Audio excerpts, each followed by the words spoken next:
안녕하세요. 오늘 저희가 함께 살펴볼 자료 속으로 깊이 들어가 볼 시간입니다. 최근에 주식시장이 좀 숨 고르기를 하는 것 같지만 그 뒤에서는 사실 미국 달러 가치가 떨어지고 있고 또 국채시장도 좀 불안정한 그런 두 가지 흐름이 있거든요. 이게 좀 복잡하게 얽혀 있는데 오늘 그 핵심을 좀 짚어보고 우리가 뭘 주목해야 할지 명확히 알아보겠습니다. 바로 시작하죠.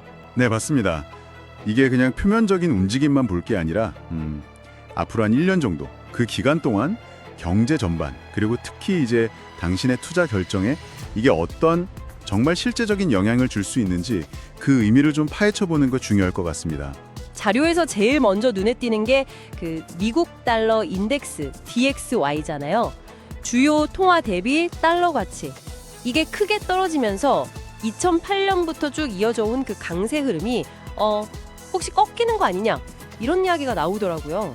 네, 그렇죠. 근데 정말 이상한 건 보통 미국 국채 금리가 높으면 달러도 같이 강해지는데 지금은 금리가 높은데도 달러는 약세란 말이죠.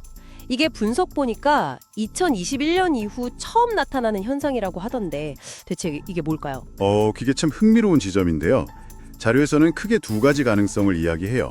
첫째는 뭐랄까 달러 가치 자체를 근본적으로 좀 재평가하게 만드는 아주 강력한 요인이 있을 수 있다는 거고요. 아, 근본적인 요인이요? 네.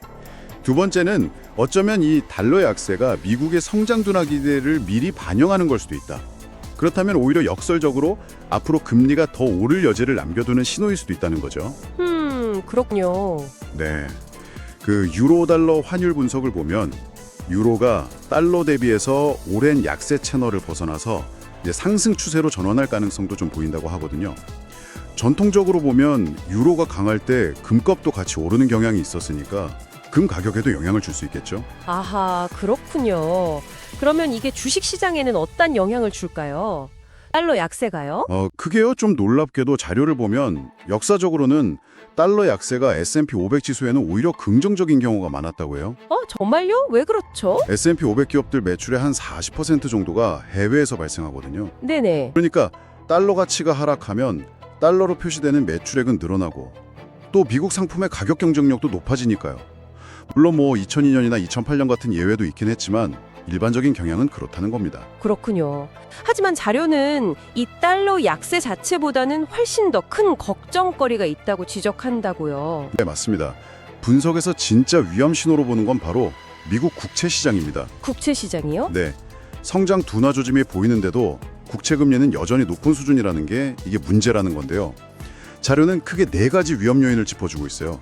첫째는 주요 교역국하고 관계가 안 좋아지면서 외국인 투자자들이 미 국채를 팔아버릴 가능성. 외국인 보유 비중이 거의 30%나 되거든요. 와, 30%면 엄청나네요. 그렇죠.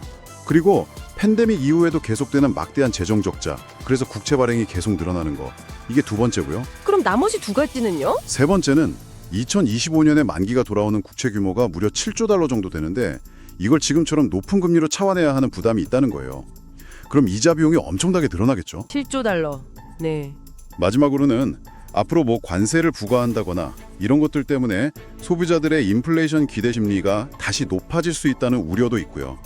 이 모든 게 결국 국채 가격을 떨어뜨리고 그러니까 금리를 올리는 압력으로 작용한다는 거죠.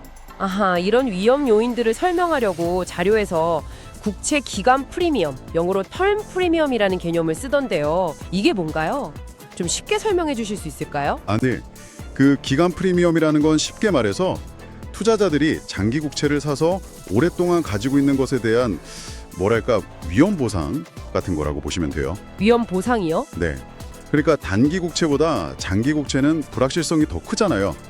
그 불확실성을 감수하는 대가로 요구하는 추가적인 수익률, 일종의 위험 수당 같은 거죠. 아하, 네네. 근데 이게 최근 몇 년간은 비정상적으로 거의 0에 가까웠어요. 하지만 역사적으로 보면 보통 1%에서 1.5% 정도는 됐거든요. 만약에 지금처럼 재정 상황이 불안하고 정책도 불확실하고 이러면 투자자들이 다시 이 위험 수당을 요구하기 시작할 수 있다는 거죠. 그래서 이 프리미엄이 과거 평균 수준으로만 돌아가도 분석에 따르면 10년물 국채 금리가 무려 5.4%에서 6%까지 치솟을 수 있다는 겁니다. 5.4에서 6%요? 와, 그 정도면 정말 높은데요? 그렇죠. 이렇게 금리가 높아지면 돈 빌리기가 어려워지고 주식 가치는 떨어지고 주택 시장은 얼어붙고 결국 경제 성장을 둔화시키고 심하면 경기 침체까지 갈 수도 있다는 거죠. 정말 심각한 시나리오네요. 그럼 이 모든 분석을 종합해 봤을 때 우리는 어떻게 대응해야 할까요? 자료에서는 어떤 조언을 하나요? 단기적으로 미국 주식 시장에 대해서는 좀 신중해야 한다 이런 입장이에요. 기술적으로 보면 아직 하락 추세가 진행 중이고 V자 반등보다는 추가 조정이나 옆으로 좀 길 가능성 이걸 염두에 두라는 거죠. 아, 단기적으로는 신중하게? 네. 하지만 동시에 주가가 좀 싸졌으니까 10년 이상 길게 보는 장기 투자자에게는 오히려 이게 좋은 매수 기회가 될 수도 있다. 이렇게 강조하기도 해요. 그러니까 꾸준히 나눠서 사는 거. 분할 매수, DCA라고 하죠. 그런 전략이 유효할 수 있겠네요. 그렇군요. 장기 투자 관점에서는 기회가 될 수도 있다. 네, 그렇죠. 그리고 단기적으로 왜 신중해야 하는지에 대한 근거로 자료는 금 가격 대비 은 가격 비율이 오른다거나 아니면 대표적인 방어주인 유틸리티 섹터가 상대적으로 강세를 보인다거나 또 주택 건설 경기가 안 좋다거나 이런 여러 위험 신호들을 제시하고 있어요. 알겠습니다. 그럼 정리해보면 오늘 살펴본 자료는 달러 약세 자체는 단기적으로 주식에 나쁘지 않을 수도 있지만 그 이면에 있는 미국 국채 금리 상승 압력 그리고 그게 가져올 수 있는 경제적 위험이 훨씬 더 큰 문제라고 지적하는 거네요. 네, 정확합니다. 그래서 마지막으로 한 가지 더 생각해 볼 질문을 던져보고 싶어요. 네, 어떤 질문인가요? 만약에 이 분석대로 달러 가치가 정말 상당히 하락하고 동시에 미국의 재정 문제 때문에 고금리가 현실화된다면 앞으로 몇 년 동안 전 세계의 돈, 즉 글로벌 자본은 과연 어디로 흘러갈까요?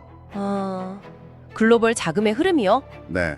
그리고 이게 단순히 미국 주식이나 채권 시장에만 영향을 미치는 게 아니라 어쩌면 우리가 전혀 예상하지 못했던 어떤 새로운 투자 기회를 만들거나 혹은 또 다른 숨겨진 위험을 드러낼 수도 있지 않을까요?